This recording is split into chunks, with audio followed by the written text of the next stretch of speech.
Gracias, señor juez. Hemos escuchado lo fundamentado por el Ministerio Público y por la acusación particular. La imputación formal carece de formalidades y no cuenta con los elementos materiales que exige el artículo 302 de nuestro procedimiento penal.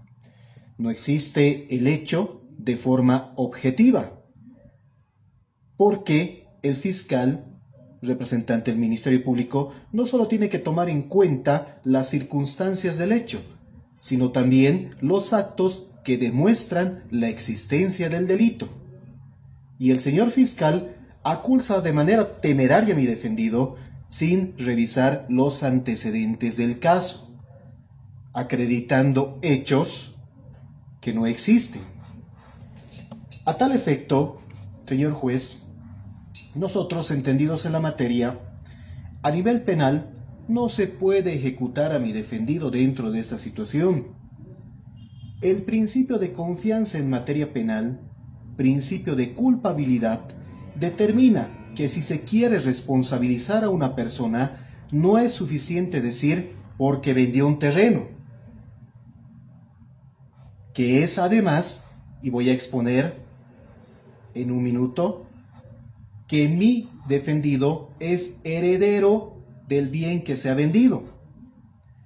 En este entendido, el principio de confianza dentro de la imputación formal, y esta vez hablo al amparo del Auto Supremo 1598-25-F, introduce la teoría de la imputación formal objetiva, siendo su filtro principal para esta situación el principio de confianza. ¿Qué significa esta situación para el Ministerio Público y para la acusación particular? Si una persona cumple con sus deberes, en este caso, por ejemplo, informar de los antecedentes del terreno, porque estamos hablando de un heredero, la supuesta víctima, dentro de este caso, tiene el derecho de confiar y comportarse de acuerdo a la norma, evitando este tipo de pleitos jurídicos. Razón por la que estamos viendo que el tipo penal, la tipicidad como tal, no se aplica para este delito, porque no estaríamos hablando ya de un delito de estelionato. Debemos tener en cuenta, dentro de esta situación, que tanto el Ministerio Público como la acusación particular han mezclado mucha información en relación a esta situación, pero vamos a llegar a la verdad histórica de los hechos. Y de acuerdo y bajo el principio de lealtad procesal, se manifiesta de la siguiente forma para conocimiento de vuestra digna autoridad. Mi defendido, señor juez, resulta ser heredero del terreno que ha vendido en derechos y acciones, además que ha tenido acreditación de los otros herederos, acta donde los otros herederos han entregado al señor Manuel Manríquez para que él pueda vender, acta que también se ha puesto en conocimiento del Ministerio Público para que el Ministerio Público tome conocimiento de esa situación y pueda emitir su requerimiento conclusivo. Como segundo punto, efectivamente, la acusación particular ha señalado que existe un documento de compra y venta anterior, realizado con el padre de mi defendido. Resulta que el padre de mi defendido, conjunto a sus otros hermanos, son propietarios de todos esos lotes de terreno, pero lamentablemente a la fecha ha fallecido. Sin embargo, de esta situación, el señor Manuel Manríquez, ahora imputado, ha realizado su declaratoria de herederos. Y con esta declaratoria de herederos, ya teniendo un acercamiento con la supuesta víctima, han llegado a un acuerdo para una compra y venta.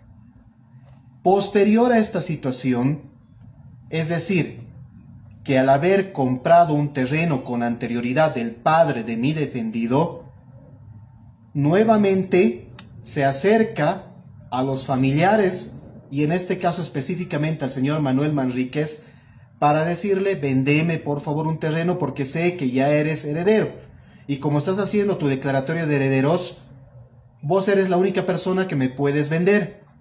Por eso existe un documento privado con reconocimiento de firmas y rúbricas que a la fecha utilizan señalando que se ha vendido un terreno ajeno. Totalmente falso. Por eso es que no se acredita otra víctima que sería el supuesto propietario, porque este terreno era del padre de mi defendido, que lamentablemente a la fecha ha fallecido, y que ahora mi defendido conjunto a sus hermanos han heredado. Y se ha hecho este documento justamente para vender solo derechos y acciones, como manifiesta el documento privado con el reconocimiento de firmas y rúbricas.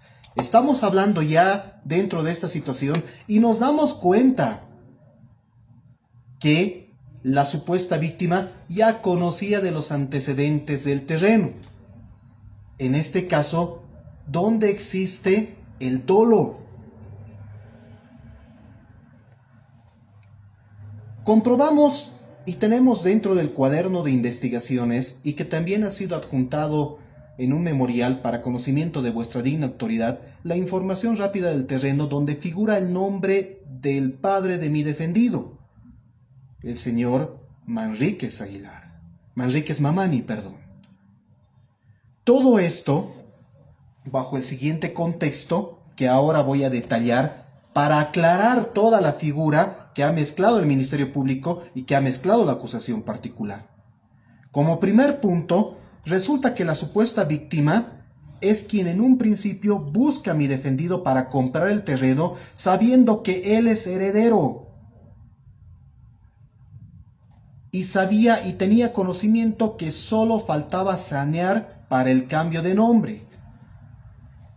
Ya posterior, como segundo punto, la supuesta víctima le dice a mi defendido: este terreno vendeme. Haremos un documento privado. ¿Por qué? Porque yo me tengo que prestar del banco. Somos vecinos, nos conocemos de años, nos conocemos desde tus papás. Haremos un documento privado para que yo me pueda prestar del banco para ser sujeto de crédito, y con ese dinero yo te voy a cancelar. Siendo vecinos, conociéndose de muchos años, el señor Manuel Manríquez Aguilar accede a esta situación con una confianza como tal, porque estaban haciendo cosas totalmente legales. Y por eso existe el reconocimiento de firmas y rúbricas. Sin embargo, esta situación no se ha efectivizado, porque no se ha llegado a obtener el desembolso del banco. Sin embargo, estamos hablando de que desde la gestión 2019, 20, 21, 22 y hasta la fecha, la supuesta víctima todavía tiene la posesión. La parte acusadora nos indica y nos señala que existen recibos. Efectivamente, sí existen recibos. ¿Por qué? Porque como no se ha podido pagar, como la supuesta víctima no ha pagado el total y que solamente habían llegado a un acuerdo para poder prestarse del banco bajo la situación de un documento privado, resulta que esos recibos los estaba pagando la supuesta víctima como constancia de la posesión que tenía del terreno. Estaba pagando el terreno. Como tercer punto, desde el momento de la venta, la supuesta víctima, al tener la posesión del terreno, surge una situación de afectación.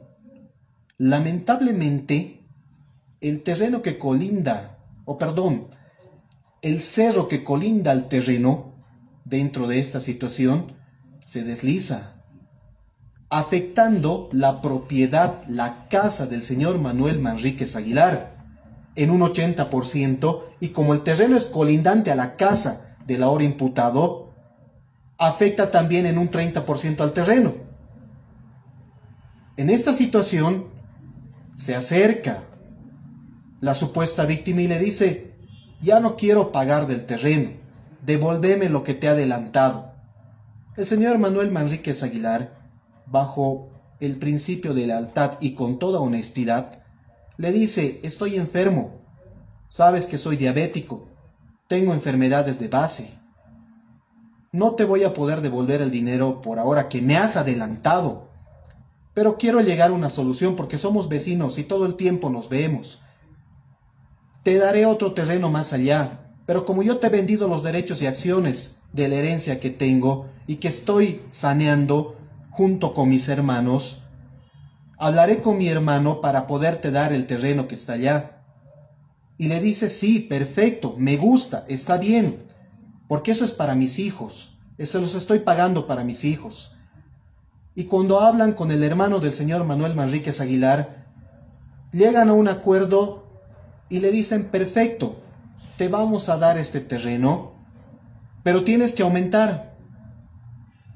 A lo que la supuesta víctima, de manera irregular y de muy mala fe, le dice, no te voy a aumentar nada, y como vos no me quieres cambiar de terreno, y como ese terreno está afectado por el deslizamiento del cerro, entonces lo que yo quiero es que me devuelvas lo que te he adelantado.